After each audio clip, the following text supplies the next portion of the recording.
بسم اللہ الرحمن الرحیم۔ محترم ناظرین، آج کا ہمارا ٹاپک ہے حضرت ابراہیم علیہ السلام کا واقعہ۔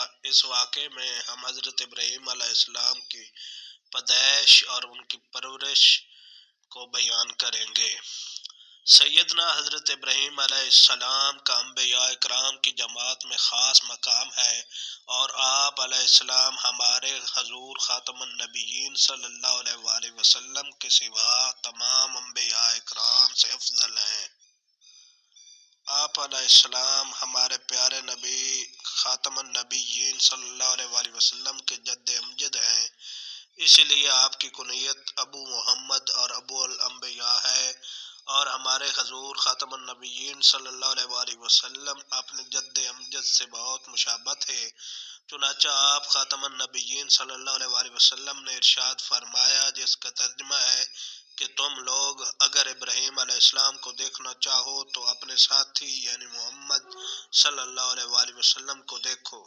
ان حضرت خاتم النبیین صلی اللہ علیہ وآلہ وسلم جب معراج کو تشریف لے گئے تو ساتویں آسمان پر حضرت ابراہیم علیہ السلام سے ملاقات ہوئی، تو آپ خاتم النبیین صلی اللہ علیہ وآلہ وسلم نے اپنے جد امجد کو سلام کیا، تو انہوں نے جواب میں فرمایا، مرحبا بالابن الصالح والنبی الصالح۔ آپ علیہ السلام کی مہمان نوازی بڑی مشہور ہے، اسی وجہ سے آپ علیہ السلام کی کنیت ابو الفیضان بھی ہے۔ آپ علیہ السلام کا زمانہ ہمارے آقا خاتم النبیین صلی اللہ علیہ وآلہ وسلم کے زمانہ سے 2585 سال قبل تھا۔ 75 سال کی عمر میں آپ علیہ السلام نے نیک اولاد کی خدا سے دعا کی، جو 86 سال کی عمر میں حضرت حاجرہ علیہ السلام اللہ علیہ سے حضرت اسماعیل علیہ السلام پیدا ہوئے۔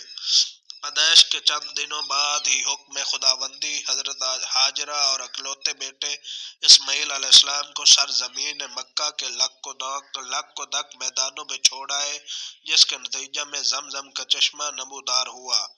چشمہ کے نمودار ہوتے ہی مکہ معظمہ آباد ہونے کا سلسلہ شروع ہو گیا۔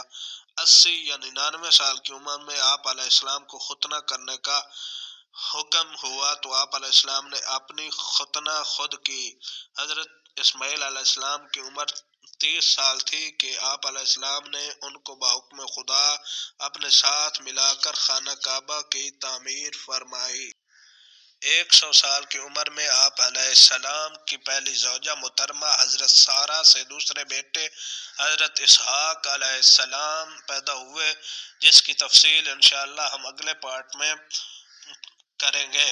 اللہ تبارک و تعالی نے آپ علیہ السلام کو بذریعہ وحی بشارت دی کہ آپ علیہ السلام کے دونوں بیٹے حضرت اسماعیل علیہ السلام اور حضرت اسحاق علیہ السلام بڑے خوش نصیب اور بابرکت ہوں گے، اور بڑی بڑی قوموں کے جد اعلیٰ ہوں گے۔ قرآن مجید کی 25 سورتوں میں قرآن پاک کی کئی سورتوں میں کئی جگہ آپ کا تذکرہ آیا ہے۔ اس کے علاوہ پارہ عامہ کی سورت سبع اسم میں آپ علیہ السلام کے صحیفوں کے نزول کا ذکر ان الفاظ میں آیا ہے، صحف ابراہیم و موسیٰ۔ نمرود کا خواب۔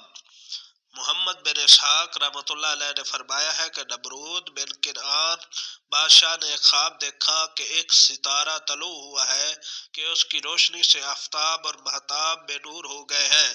نمرود نے خوف زدہ ہو کر کہنوں سے دریافت کیا، تو کہنوں نے جواب میں کہا کہ ایک ایسا بچہ پیدا ہونے والا ہے کہ جس کے ہاتھوں تیرا تخت تاراج ہوگا۔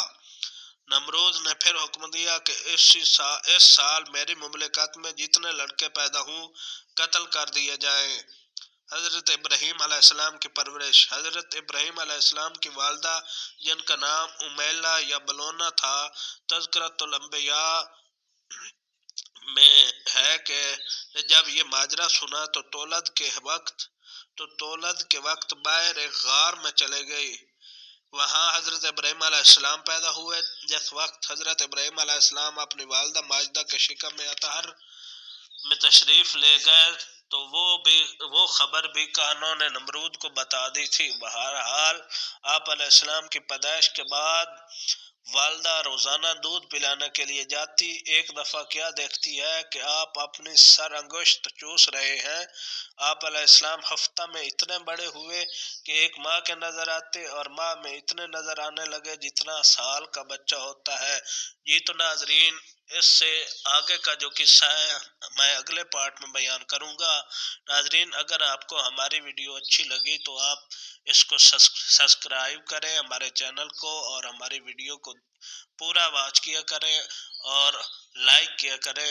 دوستو، ہمارا نیا چینل ہے تو ہم بھی چاہتے ہیں کہ آپ کے تعاون سے ہمارا چینل بھی آگے بڑھے۔